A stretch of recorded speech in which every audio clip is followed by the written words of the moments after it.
You ready? Oh, am I ready? Alrighty, here we go. Welcome to another episode of Classical Rebellion. Rebellion!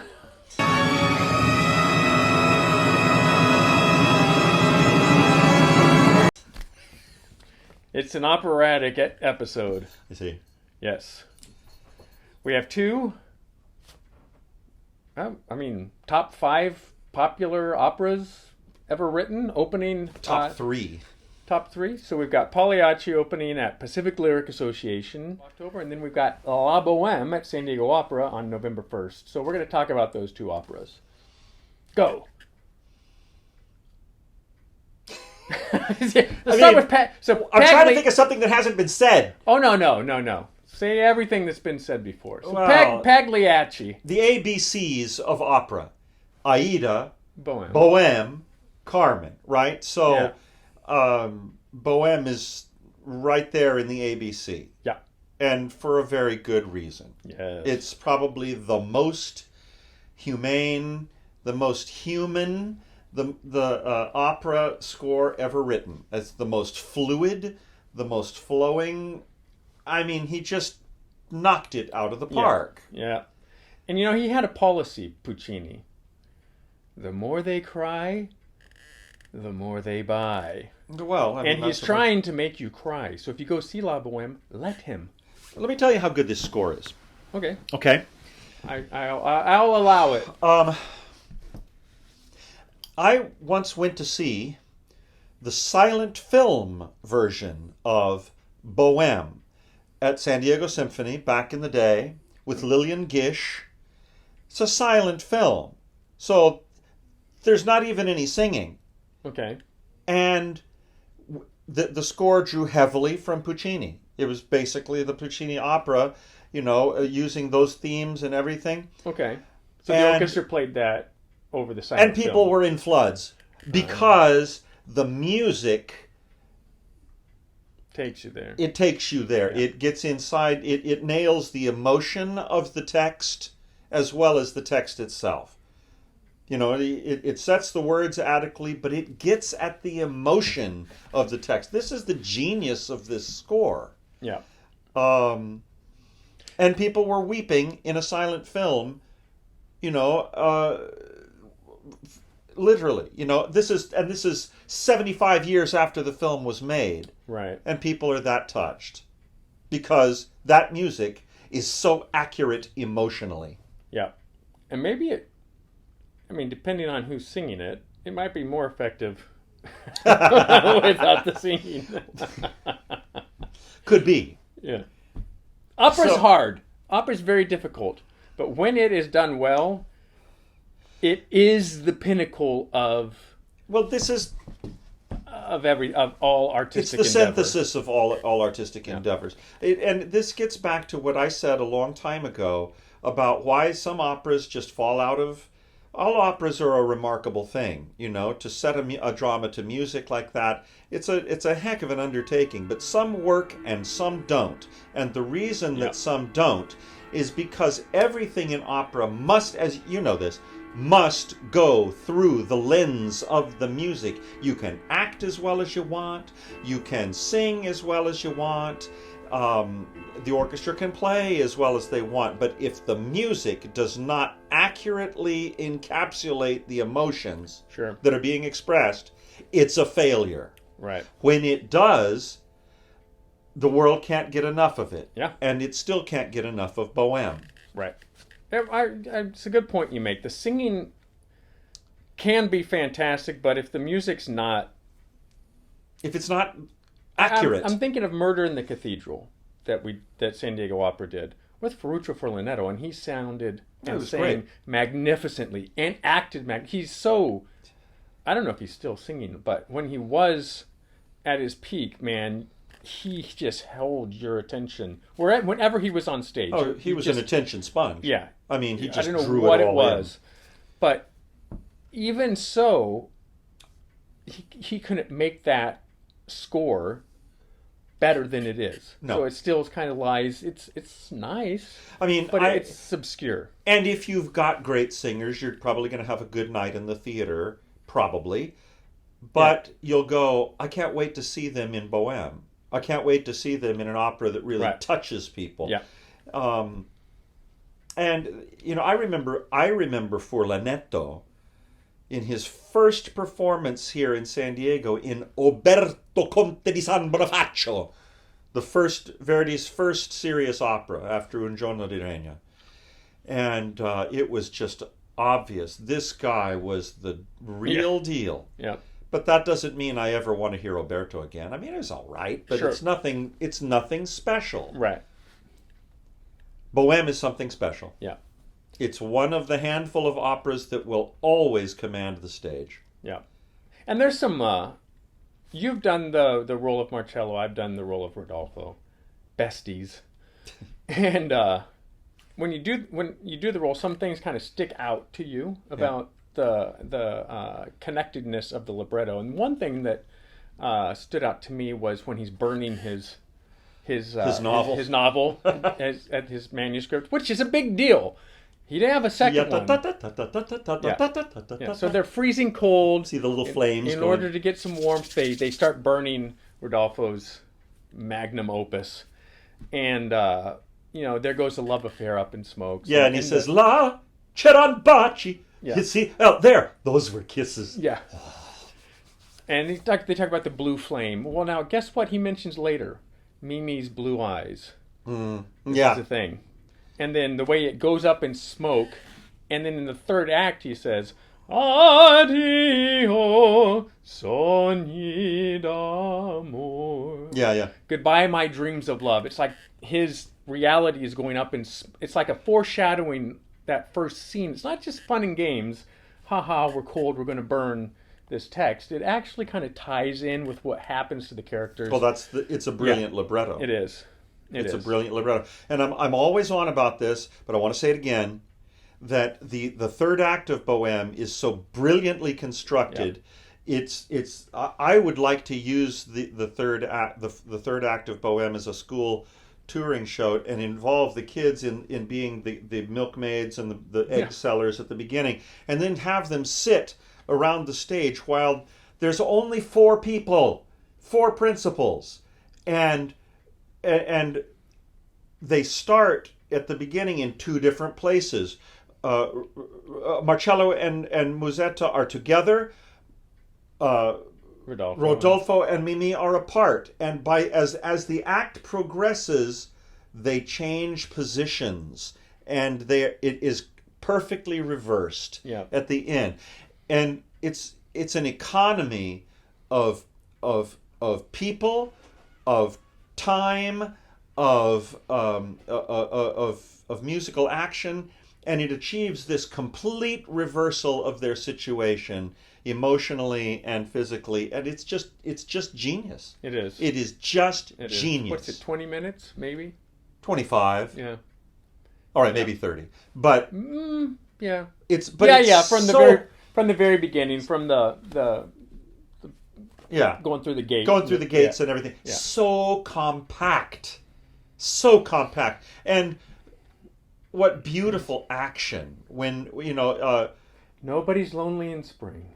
Yeah. That's the justification that Mimi and Rodolfo give themselves to stay together through the winter. He has broken up with her to force her to go to somebody who can take care of her because she's dying. She has consumption. And he reveals, and she's hiding from him. She comes to see Marcello, and she overhears him tell Marcello that she's dying, and she starts to cry. Yeah. And Rodolfo hears her and says, "Oh, Mimi, he would never have hurt her like that. He didn't want to tell her, but he hurt her to save her." Yeah. And then they wind up, together again, and it's so beautiful. It is. I want to talk about the first act as well, because I think that gets, for people seeing the opera for the first time, it's a little bit. Well, that was kind of fast, wasn't it? When suddenly they're in love and never been in love before. Well, didn't you guys just meet? Well, they did. But here's how they met. So they have this chance encounter. Mimi's light has gone out, and then she succumbs to her weakness and passes out. Like that. Yeah. And then they're looking for her key in the dark, And Rodolfo then sings. And when they're looking for the key, and their hands touch, and just at that moment, he gives this ping in the orchestra on the fifth of the chord, bum, and something's just happened. So Rodolfo tells her all about who he is. Well, he's poor. How do I live? Somehow I live. I write. I dream castles in the air, and so he tells her about himself, and then she in turn tells him about herself. So if this were a romantic comedy, this would be a montage of dates for efficiency of time. So in the opera world, you can't have a montage of dates where they're going to the carnival and going to the park and the beach and to dinner But it's kind of works the same way. He has an aria, this is who I am. She has an aria, this is who I am. They know each other now, and then they come together, those suave fanciulla, this duet, and then they go off to the Christmas market together on Christmas Eve. And so, sometimes, though, it does happen that way. Because Harpo Marx met his wife Susan at a party, and just basically right then knew he was going to marry her, and within a couple of weeks they were married. Sure, but I'm sure... and they were together till he died. But I don't know that you ever tell someone, like, I've never loved anyone as much as I love you right now within, 12 minutes of meeting them, which is what happens in the opera. Yeah, you would, but you're also very Beethoven-esque when it comes to women. Beethoven-esque? Yes, there's too much. You read Beethoven's letters to the women that. What the hell are you talking about? There's too much emotion there, John. John, I think I'm going to write her a quartet. Yeah, for but her you birthday. see, that's what makes life. Okay, Beethoven. That's what makes life interesting. Yes. Yeah. So La Boheme. The only singer I know in this cast, or I've heard before, is LaTanya Moore, and she is awesome. Which cast? The Boheme cast. Which cast? She's A or B cast? She's in all three. So that's 3 performances back to back to back. Friday, Saturday, Sunday. This is not conventional operatic scheduling. It's not. So, and I think I know why, but we'll talk about that in a minute. Yeah. So originally it was Friday, Sunday, basta. That's it. Then things went well last season, so they added a third show. But they don't have to extend the amount of time they're renting the theater. But neither can they expect the cast to sing, well, specifically Mimi and Rodolfo, because they have more singing, to sing 3 nights in a row. That's just not realistic. Well, apparently she's However, going to. Musetta is singing all 3 nights. Marcello is singing all 3 nights. The other roles, besides Mimi and Rodolfo, are singing all 3 nights in a row. So LaTanya Moore is singing Musetta, and she's one of my absolute favorite singers I've ever heard live. It's world class. Really? She's fantastic. She has a Grammy for Fire Shut Up in My Bones, which was at the... Has she been in anything I was in? No. The last thing she was in here was a duet concert. Okay. With the San Diego Symphony playing. It was a San Diego opera production, but it was just, arias and duets. She was in Aida here as Aida, and she was in Butterfly here as Butterfly, and Butterfly was 2015. I was in Aida. When was which Aida? The most recent one? No. Oh, all right. No, it was the Zandra Rhodes Aida, which is a really fun production. So anyway, I was surprised. I was like, this is luxury casting. To have LaTanya Moore as Musetta. I mean, it's not a nothing role, but a lot of times it's given to kind of an up-and-comer, just another soprano type voice. And this is like, she's a legit Aida. Well, she's a legit Butterfly. That's a bit heavy for Musetta, isn't it? Musetta is a soubrette role. We'll see. Soubrette means light, girlish, flexible, high, lyric type voice rather than a dramatic soprano. Yeah. So we'll see. That'll be interesting. We'll see. And that's Friday, November 1st, Saturday, November 2nd, Sunday, November 3rd. And that's it. Oh, and I'm going on this Saturday now. I'm taking my daughter, and she can't go Friday. She has a Halloween party. You didn't ask me. No, we already talked about it. You're going to go see the other cast. Oh. So you have to go on Friday or Sunday. That's right. I'll go Saturday. I'll see the B cast. Well, I don't know. I just don't. I don't really agree with this way of doing things, and I don't think it's conducive to operatic growth. I don't like this, and I'm suspicious of what it really means for the company. It means that they couldn't afford to rent the theater for a longer time, and that's not a good sign. Not a good sign. Yeah. Yeah. And then Pagliacci, which Pagliacci. I've never seen it. Really? No, I've been in it, but I've never seen a production of it. I went to see it when Richard Leach sang it here. Mm-hmm.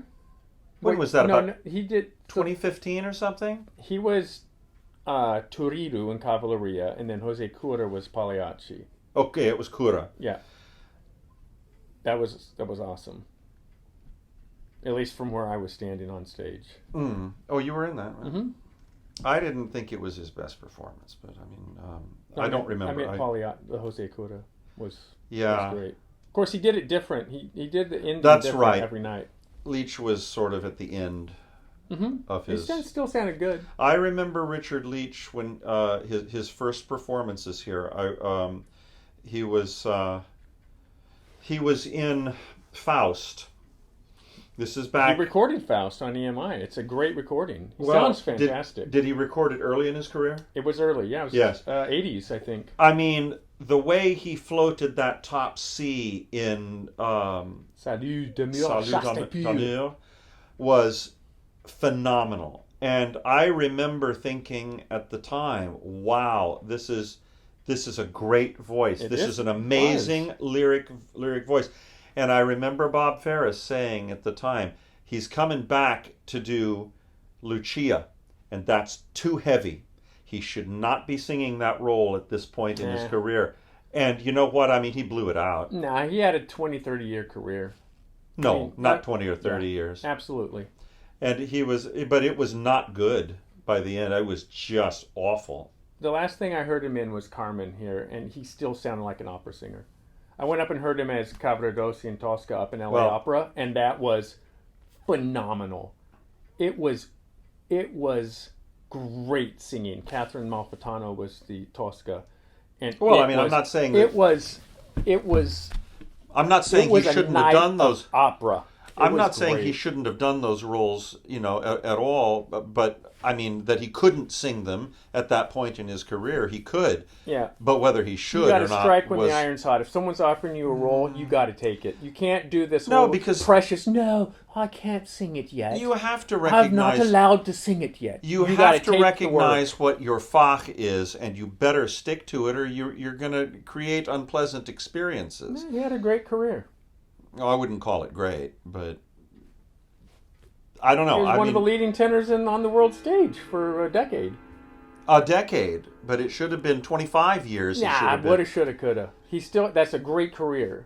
Well, I mean, one of the leading tenors on the world stage for 10 years. Alanya did the same thing. Great. And Alanya did the same thing, and they pressured him into singing. I remember hearing him singing Recital at Covent Garden, and it was the most beautiful thing you ever heard, right at the beginning of his career. A perfect French tenor. And the recording companies were all looking for another Pavarotti. You've got to record Trovatore. And he did, and he wrecked it. He wrecked that voice. The recording companies shouldn't have been having Pavarotti sing Trovatore. That's not his fach. Maybe not his Neither fach. is Cavaradossi, neither is Calat. His signature aria, Nessun Dorma, is not a role that he should have ever been singing Pavarotti. Alanya was still about, 2/3 the voice of a Pavarotti, but it was absolutely beautiful. I never heard either of them I'll never forget unmiked. it. I'll never forget it, but I wish that things had gone differently for him. And that's the risk of young singers trying to press too hard. Yeah, you got the voice, you got to do it. He didn't have the voice, that's the thing. He had a few notes. Still a world-famous singer. I mean, I heard him... world-famous singer. I heard him at Covent Garden as Nemorino towards the end of his career, and he raked his top B flat at the end of the first act. Just raked it. Now, and the audience went, ooh. Yeah. But he was an actor as much as he was a singer, and he came back in the second act and had a lot of fun, and sang a decent A, and the audience forgave him. Sure. But it was embarrassing and unfortunate. Yeah. No, I know what you're saying. I don't ever blame a singer for taking work when they can get it. Period. I mean, I went secondary. I went specifically to Met to see Meistersinger, and La Boheme happened to be the same week, and Charles Castronovo was singing Rodolfo, and I'd been in Pearl Fishers with him here in San Diego Opera and Don Pasquale, and I thought he had a generationally beautiful voice. It was exquisite. His Pearl Fishers was out of this world, just beautiful. So I was like, I'd love to hear him sing Rodolfo. And it was awful. But this was 15 years later, and he, tried to beef up the voice, and it sounded good, but once he got above the staff, it wobbled, and the ring was gone. It was kind of just... The ring is gone? Yeah. Wide, and it was disappointing, and I didn't stay for the last act. Because there's a 40-minute break between Act 3 and 4 at the Met, so people can have dinner at the Met. And I was like, I'm not waiting 40 minutes for another 20 minutes of music when I'm not, I'm kind of disappointed in the singer. And I'd already seen it. I can go. So we still haven't really talked about Pagliacci. Pagliacci. Great opera. Yep. Everyone wants to talk about comedy d'arte, as if anyone knows what that is anymore. But that's what it is. It's stock characters. The cuckolded husband, the young lover, the wife who's with the young lover, and the husband catches them, and how that plays out. And they're a traveling group, and they keep putting this show on. Everyone knows the characters and what's going to happen. It's just how this troupe kind of plays it on that night. So it's fresh and new. And then their lives start mirroring their performance. Well, it's interesting because the tragedy, so to speak, all happens within the play within the play. Yes. Right? Yeah. So that's in the second act. But in reality, the play within the play, the actual betrayal and the mechanics of what's going to be acted upon all happens in the play outside the play.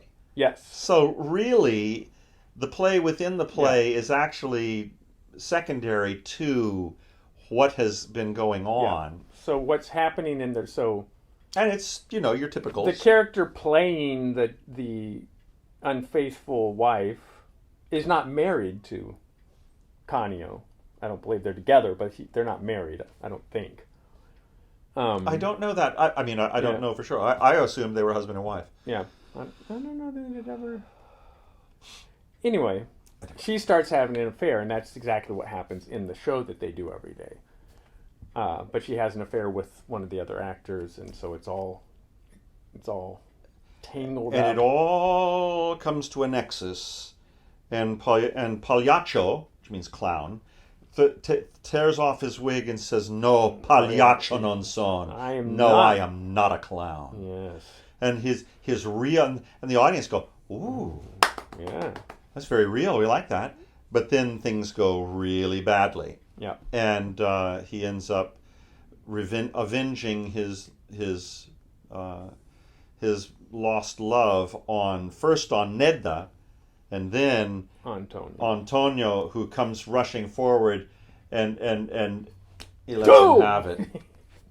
That's right. You don't know me! It's a fairly nasty story. It is. And it's filled with some fairly nasty characters. Because, Tonio... At the beginning, he's Tonio's insidious. Vicious, man. Yeah. He's trying... Oh, that prologue is glorious. Oh, the prologue to Pagliacci is worth everything. Oh, my gosh. I translated that. And myself. I made my own translation for a production that I was in England, in Sussex, in 1993. And it was really fun getting inside of that text. And it's everything else we did was the old. I translated my part just because I couldn't bear the old Frederick Weatherly translation, which is all sort of stilted English and thee and thou and stuff like that. Sure. And everybody else did Weatherly, and I did my translation. And a critic noticed. It was so sweet. But it's Tonio's not a nice character, man. No. He almost goads Canio. Canio into acting in revenge, and it's vicious. It is. He's a nasty character. And so is Canio. Well, Canio's not very nice. None of them are very nice, really. But I mean, that is not unnice. she's not unnice, but she's not very faithful. I mean, Faithful to a tyrant. but it's a great opera. Now, here's an interesting thing. What's interesting though is as terrible as all these characters are, you end up feeling a lot of emotion. Oh yes. By the end, it's unbelievable. Well, again, that's Because you don't really like any of them, but half the chorus when I was in it with Kurta was yeah, weeping on stage at the end. It's of the very show. emotional music, and it gets very highly charged. And when it really gets going, I mean, again, this music matches its text, and therefore this opera will live. Yep. That's what it takes. You know, I've been in so many operas at San Diego Opera through the years that were... Tito Capobianco had a penchant for doing, for resurrecting operas. I mean, there was Gwendolen by Emmanuel Chabrier. Beautiful opera. I wouldn't call it successful. Mm-hmm. I mean, it's not... It just doesn't somehow relate its music to its text. It's not, there's nothing really human about it. It doesn't touch universal emotions. And I mean, and so it was interesting to do it. Sure. And I would listen to it sometime, but I don't think I'd pay a lot of money to go see it. And that's the way it is. You know, hundreds and hundreds of operas through the years. Thousands of operas. And how many get done? I mean, even by 1900. You know, you've had 150 years of opera and lots of operas. And how many were saved to get into standard repertoire? Not very many. Not that many. Because they just didn't work. Yeah. Always interesting, but not always effective. And Pagliacci is an effective opera. Even by composers who knew what they were doing. Saint-Saëns wrote a Henry VIII. You'd think. Yeah. I mean, come on. Henry VIII? And if one there should be aria an opera. and one aria from that is still done. If that. You know, or rather, I'm thinking of Thomas Hamlet, Ambroise Thomas. No, the opera doesn't get done very much, but a lot of baritones sing "Au vin dissipe la tristesse." Sure, just like Fedora never gets done, but every tenor's got to sing Everybody sings Amor ti Vieto. What you know, a lot of effort to go through. To write an entire 2.5-hour opera, just to have 2 pages. To have 2 pages, 32 bars of music. It's an incredibly short aria. It is, but it's all fire, man. Oh, but it's wonderful. It is. Amor ti vieta. It's the baritone key. Yeah, I know. But I mean, it's just wonderful. It is. Yeah, and people will sit through that opera to hear that tenor sing Amor di Vieta. Well, it's like we were talking the other day about Charpentier's Louise, yeah. All anyone knows is Depuis le jour, and it is glorious. Just because that's the only significant part of it. It seems almost worth it, though. I mean, it was a new kind of opera. It was verismo, French verismo, and it was... You know, it has a cavalcade of small characters. It's very unusually written, but that aria works, and everyone wants to hear it. Depuis le jour, just take your heartstrings. Yeah. Especially when Anna Moffo sings it. Oh, have you ever seen that record cover of her and Leopold Stokowski? No. Go look for it. It's hilarious. Leopold Stokowski, at about probably 75 years old, standing with her hands over his shoulders, looking at the camera. And she's sitting there looking ravishing, you know, and young, and he's just like, like a little gargoyle on her shoulder. It's one of the creepiest album covers ever. You gotta look at it. We'll find it. It's so funny. He just looks like the cat that ate the canary, man, I tell you. But Leopold.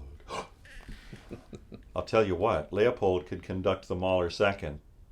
He conducted that in about. I was listening to a recording. Are we doing a callback to a previous episode here? We are, because Leopold Stokowski had some chops. Absolutely. Yeah, no, his Mahler second that he did in like 1967. Wow. Yeah. Wow. Whether or not he added parts to it, we'll never know. Well, he might have. But you know that story, right? People, I've never heard that part before in the Debussy, and it's like because he put it in there. That's why you've never heard it before. You know why? It's because of the translucence of his conducting. He was an organist. Ah. You know, and he was a genuine instrumental musician as well. I mean, the guy was good, and so he took liberties. You know, it's like if he were orchestrating it, he would have done it that way. Right. So, but anyway, you know, Pagliacci. Yeah. Go see it. It is. It's tight too. It's compact. They're doing it. They're doing it at Pacific Lyric. Chorus of the bells. Ding, Oh yeah. Ding, there's quite a variety of music in there it, is. you know. The intermezzo is glorious. It's fabulous. Yeah. That prologue, it's a knockout. Yep. An absolute knockout. So yeah, there's some interesting things going on around town at the moment. And get out there and see it. And then it'll be Christmas. Yes. I already started. I've listened to The Messiah a little bit. Does Puritani count as a Thanksgiving opera? I don't know. Well, I mean, Puritans. Yeah, true. I suppose. Yeah, we can make that stretch. It's better than The Tinderland by Copeland. It tends that. It's a good quintet at the end of the first act. Promise of Living. I don't know it so well. Oh, you don't? No. Okay. No, but I'll take your word for it. Do. So get out there and see it and participate in a classical rebellion.